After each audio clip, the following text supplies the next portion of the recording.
today we are going to start the next topic that is called Introduction to the Viscous Flows.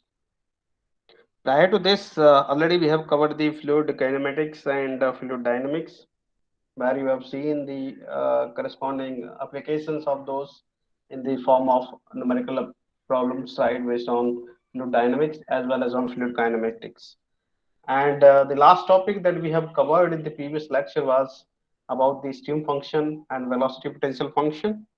And I have given you a clear idea for what purpose do we take those stream function and velocity potential functions, right? In the case of fluid flow simulations, particularly, we need to draw certain sort of lines, and those lines will be drawn with the help of those functions.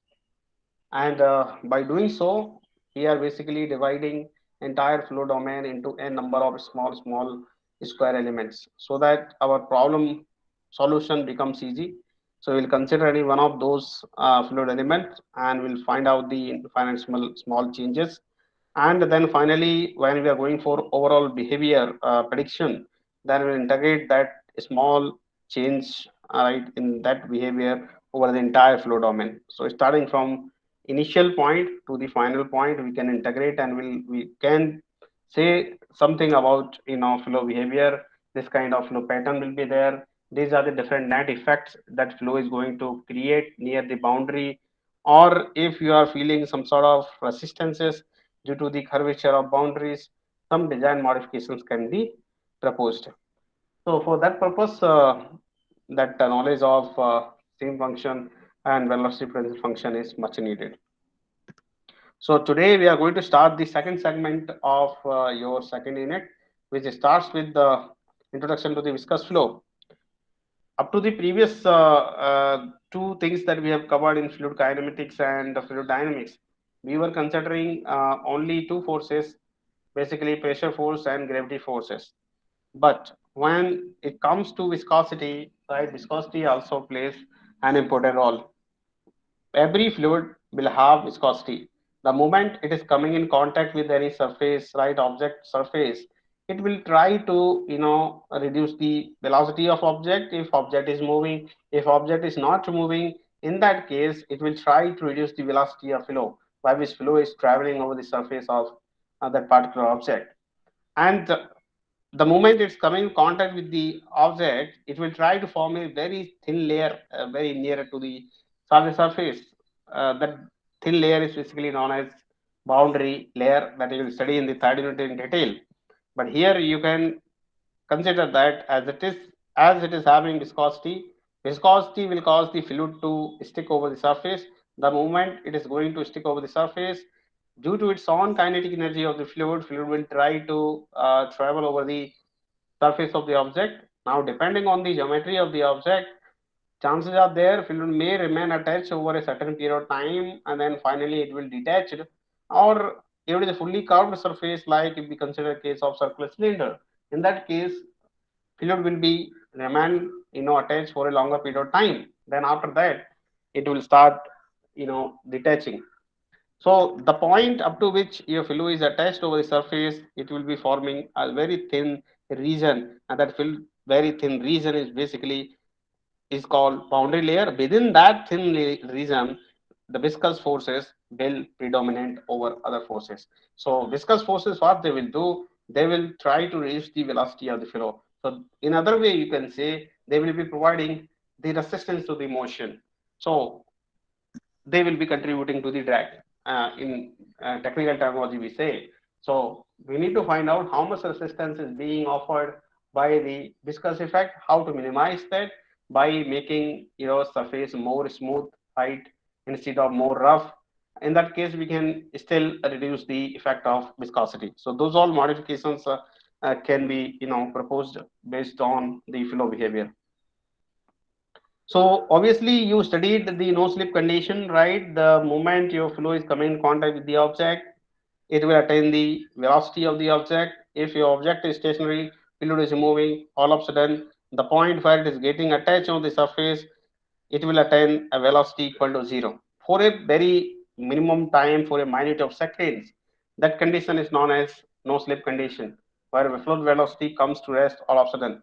Then after that, it's already having kinetic energy that is was sufficient. All of a sudden, the kinetic energy got converted into the potential energy at that single point, but still is having maximum energy. Because of that, again further conversion of potential energy into kinetic energy takes place, and it follows over the surface finally detached.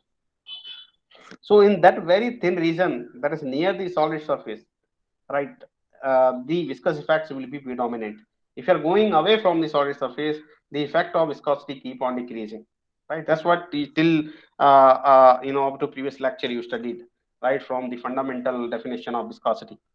So near the solid surface, you keep on going very closer to the solid surface, you will feel the effect of viscosity. If you are moving away from the solid surface, the effect of viscosity will keep on decreasing, and a point will come where there will be no effect of viscosity, and that point is basically called free stream flow, point where flow will be traveling very freely without any kind of resistance to it. So these all effects basically will be studied very closer to the surface, right? Let's suppose flow is taking place within a closed pipe near the boundary, right? In the pipe, there will be two boundaries, top and bottom. So at top and bottom, both near the solid boundary, there will be generation of internal stresses. Those stresses are known as shear stress. And you know that shear stress is directly proportional to what rate of shear strength, right? As per the Newton's law of viscosity. So the moment you equate that, the viscosity term will come to the picture. So depending on the magnitude of viscosity, shear stress may vary, right? Even though it's a constant value viscosity, but still it may vary. For different kind of fluids, they may have different value. So if you are changing the parameters with temperature, there will be change in viscosity as well, right? For liquid, it will be different. For gases, it will be different. But in the case of gases, right, as they are lighter, so viscosity will be lesser, but still will have no viscosity will in fact will be very very less in the case of gases, right? Because the viscosity will be of magnitude of 10 to the power minus 5, right? In the case of liquid, it will have some definite value. In the case of liquid, right, if we talk about water, we have to much bother about the effect of viscosity that need to be studied properly when we are designing any kind of piping system for the water transmission from one point to the another point. And for that purpose, particularly this chapter was devised, right? But in your syllabus, there is only one case that you are going to study, that is called Hagen-Poiseuille method, that is also called as flow through a circular pipe. That's all. But apart from that, there are several other methods, other cases where you can apply the same concept to study the effects. So the topic will be starting with the famous equation that is called Navier-Stokes equation, and this is basically a non-linear equation which when it was derived till today, right, no one has solved this equation. It's a mystery yet, right? But by applying a lot of assumptions, right, a lot of people have utilized the same Navier-Stokes equation to understand the real flow phenomena by applying certain assumptions. So without assumptions, if you want to try it, you may not be able to solve it. So even there's no computational power available to solve the complete Navier-Stokes equation at present, right? So it is still a unsolved mystery. A lot of research is still needed, particularly to solve this Navier-Stokes equation. But yet, for linear problems like one-dimensional problems where flow is taking place in a pipe or flow is taking place over a solid surface, that is also a case of maximum two-dimensional equation, so quadratic equation. Up to quadratic equation you can solve, but if you are going for much higher nonlinearity where cubic equation, fourth order equation or sixth order equation comes to the picture, it's very difficult to manage the solution for that. And the current computational power which we are having will not be able to solve it perfectly without any assumptions. So assumptions are needed. So this equation was basically derived by the famous mathematician Claude Louis Marie Navier in 1827, way back, and then independently by another mathematician, right, D. Poissons in 1831. So as per these two, authors, those who proposed this Navier-Stokes equation, they were considering the stress developed due to the motion of individual particles, right? Because every fluid will have a number of particles. So when fluid is moving, particles will also be moving. That's you studied from, fluid kinematics as well. You have seen. So they have assumed that in the overall stress development within the fluid domain, there is a contribution of each and every individual particles, how much it is contributing the stress. So their hypothesis or proposal was that the stress within the fluid is developed due to the intermolecular attraction between the particles. The moment they are moving, they may be colliding as well, right? Because it will not be always moving at a certain space apart. Sometimes they may be coming closer. There will be collision, and most of the cases we always consider this collision as perfectly elastic, but in reality that is not right. Always there will be some collision due to which the deformation of fluid particle size may take place. The particle may compress, may go under expansion also sometimes. If that is going to be happen, in that case, a lot of changes will come into that internal shear stress that is being developed within the fluid. So, in order to account for all those factors, further modification happened because the earlier equation proposed by Navier and Poissons in 1831 was much more nonlinear, right? For that, solutions was not proposed. So later on, Stokes came to the picture. G. Stokes in 1845 he derived the Navier-Stokes equation in linear form, and he assumed that the stress bears a linear relationship with the strength. That's what the Newton's law of viscosity also says, right? Shear stress in a fluid domain is directly proportional to the rate of shear strength. So it's a linear equation, right? If we are keep on increasing the strain, the stress will also increase. If we are putting strain is equal to zero, stress will also be zero. So all Newtonian fluids are following that linear relationship of stress versus strain. So G. Stokes in 1845 he proposed a solution of Navier-Stokes equation. Why? Assuming that stress varies linearly with the strain. All right. So finally, he tried to solve it, and he got some solutions, right? Particularly for all the fluids which follows this relationship, or you can say all the fluid which obeys the Newton's law or Newton's law of viscosity. So further on, a lot of other assumptions were put in together. Like if we consider only one-dimensional case, then two components we can keep it to zero. There's no variation with y. There's no variation even with z. So only there is a one variation, that is with respect to x. In that case, if you write the stress equation or if you write pressure equation, that will be a linear equation. Easily you can solve it. So at present, whatever real case scenario that we are studying with the help of Navier-Stokes equation, we are making assumptions in this way. If we are going for a full-fledged solution of that, that is very difficult. So in this today's lecture, we will derive the expression for Navier-Stokes equation. How does it look like? Then we'll see whether we can solve it. Right? We will see some application of it. In your case, in your syllabus, only one application is there: the flow through a circular pipe. That's also we will see only one assumptions. Apart from that, there are several other assumptions. Right? We can consider flow through two parallel plates, or we can consider flow through two parallel plates in which one plate is stationary, another is moving, right? Those kind and there is a flow through inclined plate also. So those cases are not there in the syllabus. We will be going only one topic, that is flow through parallel pipe, means through a circular pipe. So let's start with the Navier-Stokes equation. How to derive that?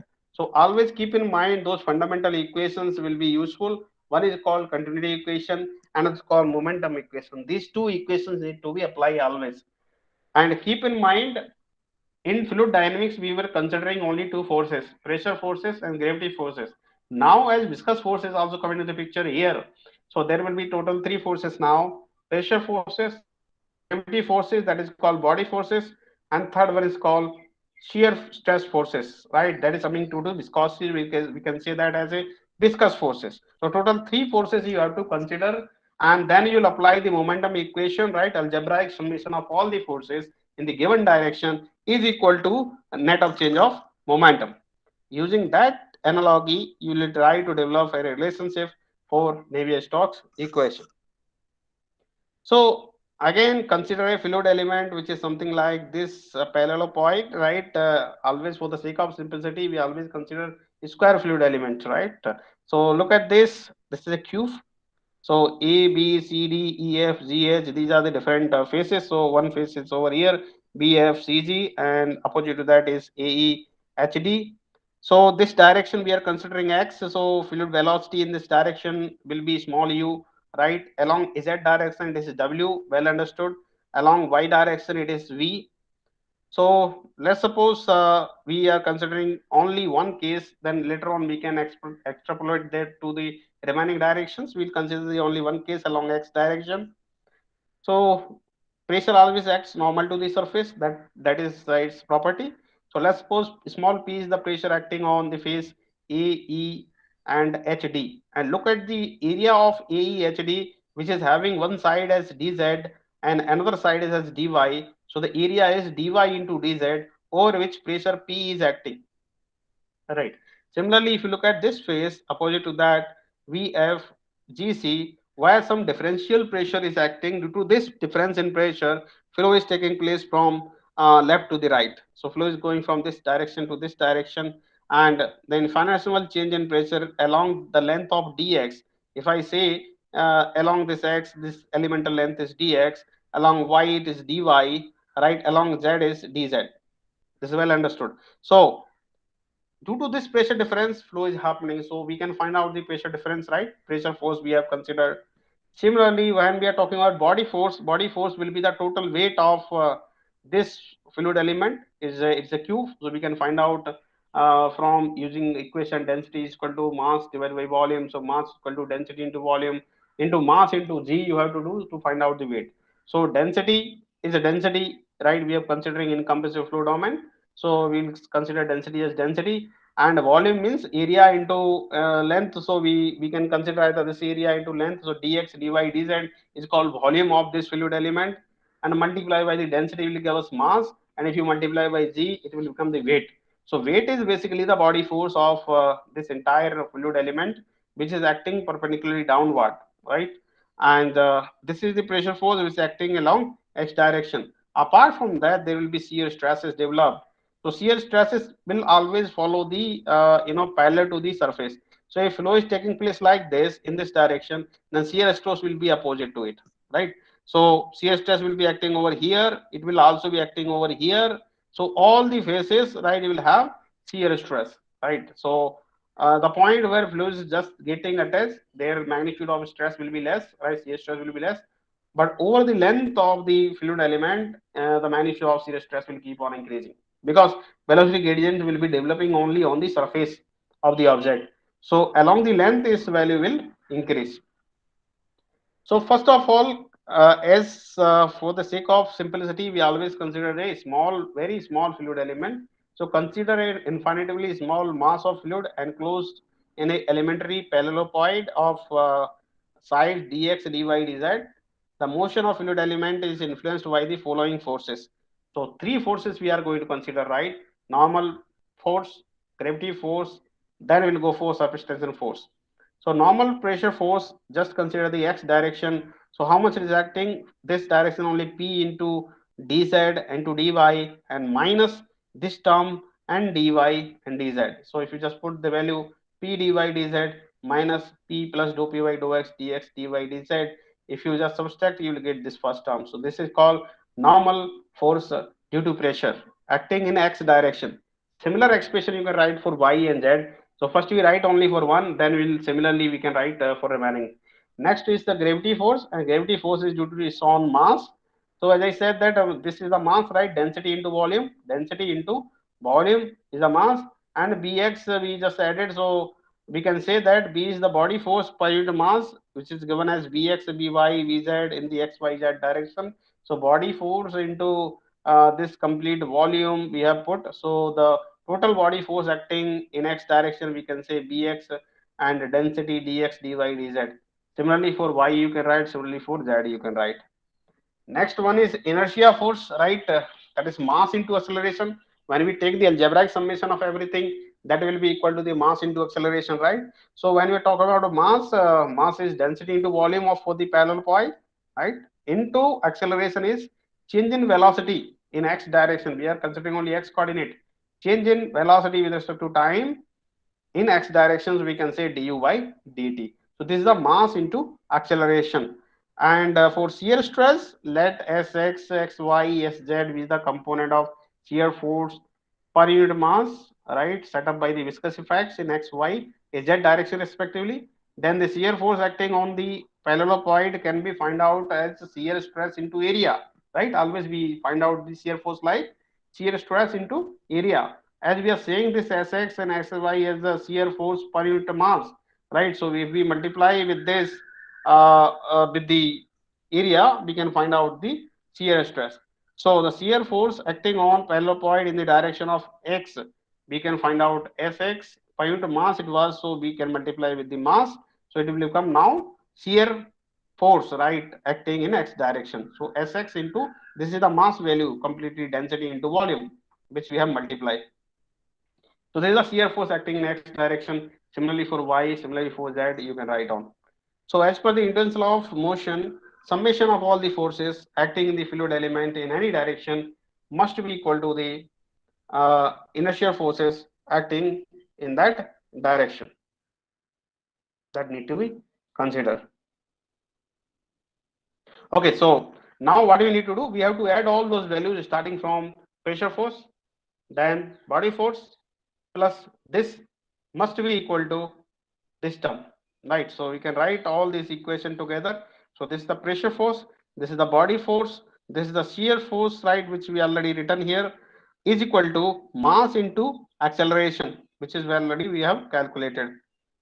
So if you equate all these values, right, you can write body force right out of this. So Bx is equal to 1 divided by rho dou py dou x is equal to this. So rearrange the terms, now you can get this expression.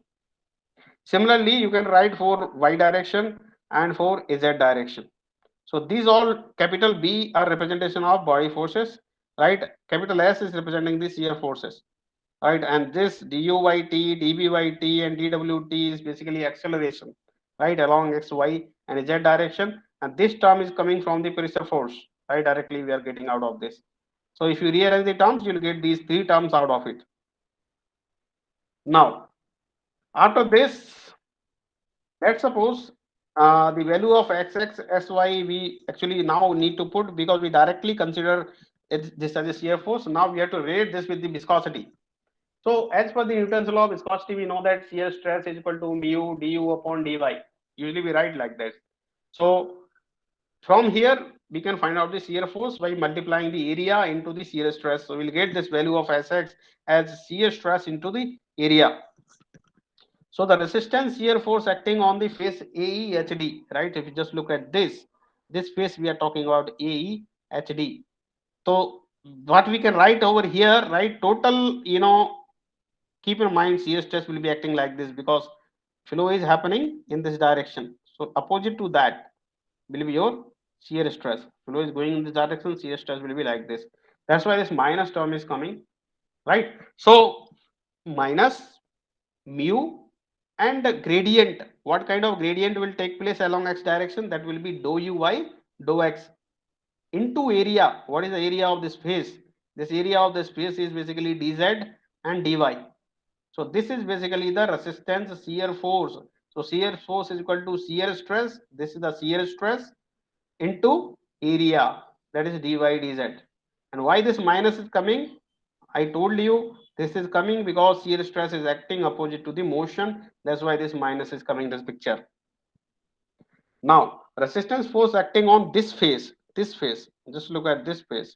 So this face, as this force is acting like this, right? And shear stress direction is also like this. So both are positive. So that's why positive term is coming here. So mu and change in velocity over the length, right? When you're writing here, it was u, and along the length we can say u plus dou uy dou x into dx. This is the change in velocity. So the gradient will be dou y dou x change in velocity. And what is the area of this face? It is similar like dy dz. So you multiply this thing inside. If you multiply, you will get these two terms. Clear? Now the resistance force acting on opposite face have opposite sign, because we know that this side is negative, this side will be positive. So the overall resultant force acting in x direction, we can say the resultant force acting on x axis, we can say the algebraic summation of forces acting on this face and this face.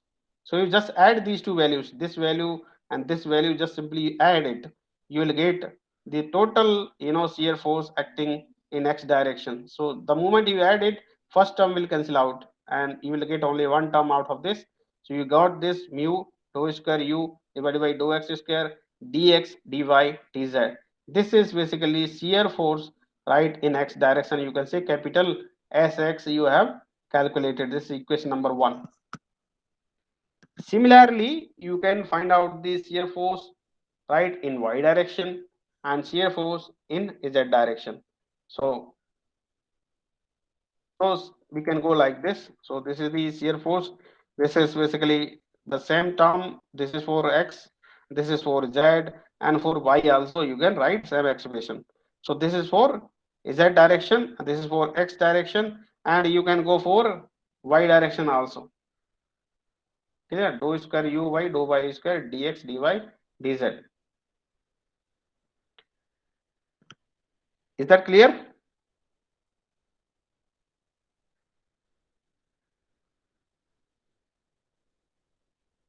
Yes, sir. So like that you will get total three equations. Now you have to add all these, right? So the total viscous force parallel to x-axis on all six faces, right? You add all these three values, right? What you are getting. So you got this, you got second this, right? And third this. Add all this, right? Because we are having total six faces.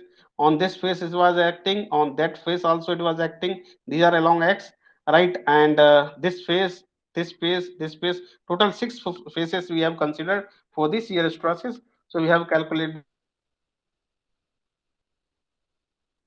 summation of all for u component, along u component, keep in mind. Similarly for v component, we have to see the effect on all six faces.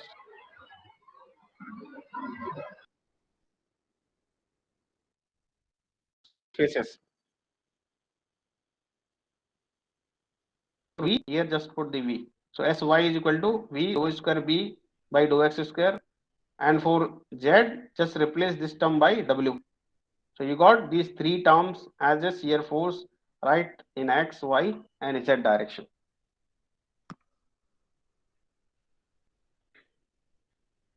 Clear? So putting all these values, now we have to put this value where this equation which we have already derived here.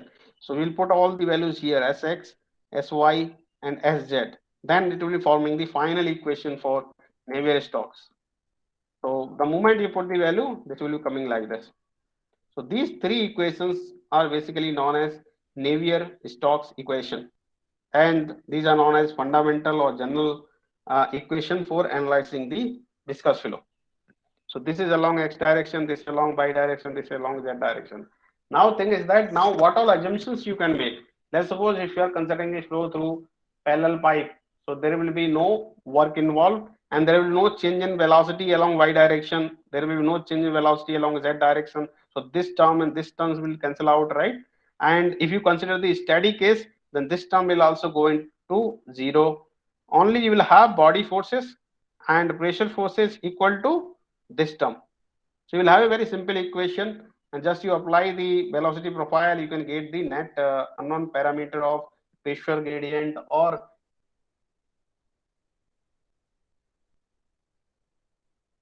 pressure gradient is not. All those sort of assumptions, if you apply these equations, you can get a very simple formula, right, for real time problems. So this is a complex and non-linear equations. You look at all are having, quadratic form of equation, right? This side is linear, but right hand side is non-linear. So if you put all these three terms in a single equation, right, then it's very difficult to solve this. That's why a direct solution of Navier-Stokes is not possible. With the help of assumptions, we can make the solution of it. So just look at, so we are writing this in a simple way. So as this is dou square, right? So this is forming something, we can say delta into delta B, right? Multiplication of something. So the first term, you look at this one, this du by dt, dv by dt, and dw by dt. These are the velocity components, right? Along x, y, z. If you add with I, v, j, right? You can write this as a substantial derivative of resultant velocity. So dv by dt, we can write in place of all these three terms, right? This three term, if you add, this can be written dv by dt is equal to, take this term that side, everything. So this b become body force, body force. So this will have bxi plus byj plus bzk. all term will be in this B minus half rho means minus this term. You just look at this 1y rho dou py dou xi dou py dou yj and plus dou py dou zk, right? If you look at this is basically a gradient of the pressure. So dou y dou x I plus dou y dou yj and dou y dou z k is known as gradient. So gradient of P plus this term, this new as it is, but this is del operator, right? Del square velocity components, right? U, V, W are there. So just simply write new and del operator square into resultant velocity. So this is basically differential form of the Navier-Stokes equation, where this delta square is this entire term. And this gradient, when you are writing out gradient also the same thing, dou y dou xi plus dou y dou yj and dou y dou zk, right? That all terms will come into the picture. What are the unknown parameters in this? All these u, v, w are unknown, as well as pressure is unknown. So total 4 variables are unknown here for incompressible flow scenario. If you are including compressibility also, then total 5 unknown parameters will be there. So the Navier-Stokes equation plus incompressible continuity equation, if you add this also along with this equation, you can make solutions, right, to find out these unknown variables up to certain extent with some assumptions. So it is written here, since Navier-Stokes equation is second order nonlinear differential equation, therefore its general solution has not been yet found. The nonlinearity arises from the convective terms, this term dv by dt, right? So that's the solution available for flow situation where fluid characteristics such as viscosity and density are constant and boundary configuration is simple. So for simple cases only, we can find out the solution for Navier-Stokes equation. If you are going for some complex problems, it is very difficult to solve this equation for. So only linear terms can be solved by the Navier-Stokes equation. So these are basically limitations at present. So some of the important applications, right? Laminar flow in a circular pipes, laminar flow between concentric rotating circles, right? And laminar unidirectional flow between stationary parallel plates, laminar unidirectional flow between two parallel plates having relative motion. As I was saying, one plate was stationary, another is moving. So what is the effect? So these are different cases, right, where you can apply the Navier-Stokes equation. But in your case, right, in your syllabus, only one application is given, laminar flow in circular pipes. So we will be going with only the first case, and we will see how which kind of effects it is going to create. So consider this case, flow of viscous fluid in a circular pipes, that is also known as Hagen-Poiseuille law. This is the name of basically mathematician who applied this Navier-Stokes equation to this kind of simple case.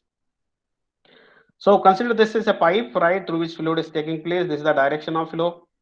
So it's a pipe. So we can say area is pi by 4d square. If we are considering diameter, if you are writing in terms of radius, you can write pi r square. So the pressure force acting on this inlet is P into pi r square. And along the length, there will be some pressure gradient. Because of that only, flow will be taking place. So as this is entire flow domain, we have to consider very small element in this. So this is the element which we have considered for our study. This is also circular, right, element. So on the face of this, total pressure force is given by this, and opposite is P plus dou by dou x dx pi r square. This is acting from opposite direction. Total length of this fluid element is dx. Look at the shear stresses. These are the all shear forces basically. So shear force will act opposite to the pressure force or direction of the flow. So this is the direction of shear forces, right, which is acting on the circumference of this circular fluid element, right, or cylindrical fluid element, and circumference is basically given by 2 pi r. So we can find out tau into 2 pi r into dx as shear force, right, which is acting on this surface, which is opposing the motion, and this is the pressure force. So pressure force we have considered, as well as viscous forces also we have considered. We have considered two sections, 1 and 2, at a length of L and situated at a distance of x1 from inlet. Inlet is here. It is lying at x1 section 1 and x2 for the section 2. And always whatever distance you are measuring, you have to measure from the solid boundary. So whatever distance you are measuring, you have to consider solid boundary and you have to measure. So any distance perpendicularly downward will be y. because viscous effect will be acting only on nearby the solid boundary. So all the distances that you are considering vertically should be measured from the solid boundary. So if we look at the cross section of it, so as we have considered the circular fluid element, so it will be forming something like this, right? So this is the fluid element that we have considered in which fluid is taking place. Let's suppose the inner boundary of that is at a radial distance of small r, and we can say this thickness of dt, right? We can say dt is the thickness of the fluid element. So this theory is having following assumptions. The first assumption is fluid follows the Newton's law of viscosity. That is the first assumption that you are keeping with. Second, there is no slip for the fluid particles at the boundary. That means the velocity of the fluid particle is exactly equal to the velocity of the solid surface. So no slip condition should be existing right near the solid surface. This is the second point. Now we have to take the summation of all the forces. So consider the pressure force, consider the shear force, then its own weight can also be considered. So if shear stress, right, denoted by tau, so shear force can be written as tau into 2 pi r dx. We can say shear force. Shear force is equal to basically shear stress into area, that we can write with. So let P is the intensity of pressure at the left end, and P plus dou P by dou x is at the right end. So total forces, right, that we are keeping on here, that the forces acting on the fluid element is shear force. This is given by the tau 2 pi r dx, that is acting on surface. And pressure force at inlet of the fluid element is this. At exit of the fluid element is this much. Now, in steady flow condition, when you're considering steady case, you can take algebraic summation of all these forces must be equal to zero. Must be equal to zero. So we have considered this pressure force over here, and opposite to that, shear force is acting. So minus tau 2 pi r dx, that must be equal to zero. Why we are putting it zero? Because this is a steady case. So steady case, there will be no change in velocity with respect to time. That's why it's going to zero. So 0.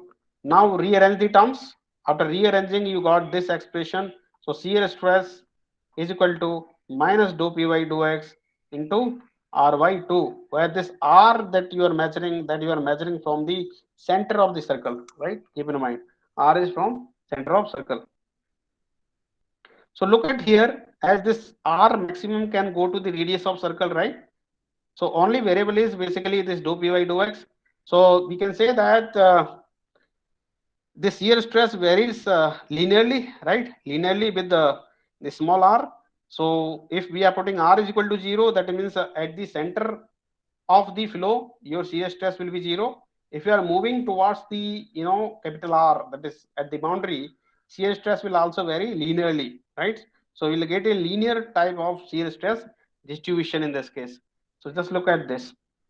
This is a shear stress distribution. And R is the distance from this center, right? This is the center. So when R is 0, that location is the center, here shear stress is 0. Now we put the value of R and go up to the boundary, that is up to capital R. At R is equal to R, you'll have this much shear stress, this much shear stress. So this is the shear stress at R is equal to R. So it is varying a linear relationship. So both direction you can draw that. So tau is equal to tau naught R by R. We can put this is the tau naught. Tau naught is the basically shear stress at the boundary, right? At the solid boundary is represented by the tau naught. So we can say that tau naught is equal to dou P by dou x, where small r becomes the capital R. Because at the boundary it is R, right? Capital R. So we can say tau naught is equal to dou P by dou x and capital R by 2. So this is called as shear stress at the boundary. And this is the velocity distribution. Usually it is a parabolic. We will prove this. Why it is parabolic? So velocity distribution will always be parabolic. So at the center you will have maximum velocity, because flow will have maximum velocity at the center. Keep in mind, when velocity is maximum, our shear stress is 0. Look at here. When velocity becoming 0, that is at the solid boundary, our shear stress is maximum. So this is the relationship. When shear stress have high dominance, their velocity obviously will be less, right? There's a well experimental fact. So at the solid boundary, as no slip condition exists, so velocity is 0, so shear stress is maximum. When velocity is maximum at the center, right, their shear stress is 0. So this is the basically relationship of your velocity distribution and shear stress distribution. So now what we need to do, we need to write down the equation of shear stress. So this is the Newton's law of viscosity, which is that tau is equal to mu du upon dy, where this y you are measuring from solid surface. Keep in mind, in Newton's law of viscosity also, the vertical distance y we were measuring from the solid surface. Y is the measured from the boundary. The radial distance r is measured from the center, right? So look at this diagram. I want to find out what the shear stress at this point. So I need to consider this as y, right? From here, keep in mind. So this is y, and so y will be how much? Capital R minus small r will be the y. Clear not? So that's why it is coming here. So y is equal to capital R minus r. If you differentiate this, capital R is constant, right? There's the radius of your cylinder. So dy will be minus dr. So substitute the value of this dy in equation number 1. The moment you put this over here, we can write tau is equal to minus du upon dr. This is another equation. Now we are already having tau value, right? That is minus dou p by dou x, right? Already we got this expression. This is here. Tau is equal to minus dou p by dou x r by 2. So equating this term, right, with this term, we can write another equation. So substitute here minus dou p by dou x r by 2. So minus and minus will become positive. Find out the change in velocity. So change in velocity is equal to 1 upon 2 mu dou p by dou x r dr. Now integrate this. Why we are doing so? We want to know the velocity profile. We already know shear stress profile. Now we need to find out the velocity profile. That's why we're integrating it. When you integrate this with respect to the variable here, variable will basically r. So dr. So integrate this, you get 1 by 4 mu dou p by dou x r square plus 1 constant. Now we need to find out the value of constant. How will you find out the value of constant? By applying the boundary conditions. So what are the boundary conditions for this? We can say when capital small r becomes the capital R. When small r is equal to capital R, that means where are you? You are at the boundary, at the solid boundary. So when small r becomes capital R, my velocity becomes 0. So r is equal to capital R you put and keep u is equal to 0, you get the value of constant. So when r becomes r, q becomes 0. The moment you put, you can get the value of constant. So constant is coming like this. Now put this value of constant in the earlier equation over here and rearrange the terms. So the moment you put this value here, and if you rearrange the terms, you get the velocity profile, which is coming over here. So this is my velocity profile. Look at this term. What all variables are there? This is constant, viscosity is constant, pressure gradient is also constant, R is also constant, variable is only small r, and which is basically forming a quadratic equation. Look at this. This is r square. So we can say that velocity distribution will follow a quadratic form, or we can say it will be a parabola, right? So velocity distribution curve is parabolic in nature. Clear not? That's why that diagram was drawn. So velocity distribution will always be parabolic. So find out the maximum velocity. So maximum velocity occurs at the center, that where small r is equal to 0. So when small r is equal to 0, we will get the maximum velocity. So put the small r is equal to 0 here, you will get only this term. This will become maximum velocity. Clear? Now you relate this maximum velocity with the u, right? So all this term, right, take capital R square as common out of this, right? You will get this term as here. So you can say u is equal to u max and this term. So by this relation, you can relate the mean velocity with maximum velocity.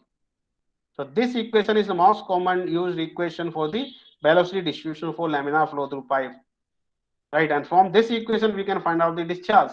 What is discharge? Discharge is area into mean velocity. This is the mean velocity basically.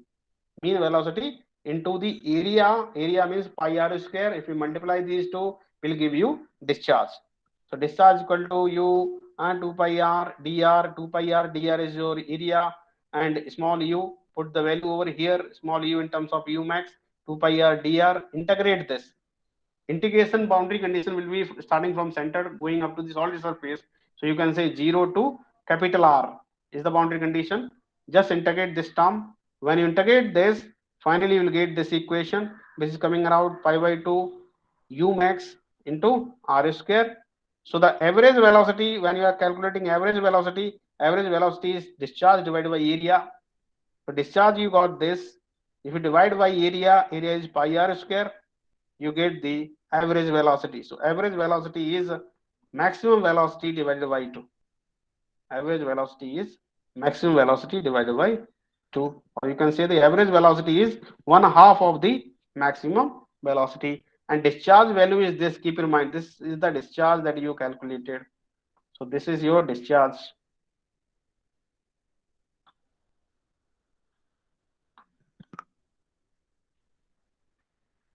Clear? So I hope we will stop here. Next we will continue in the next class. So if you are having any doubt, please start asking the questions.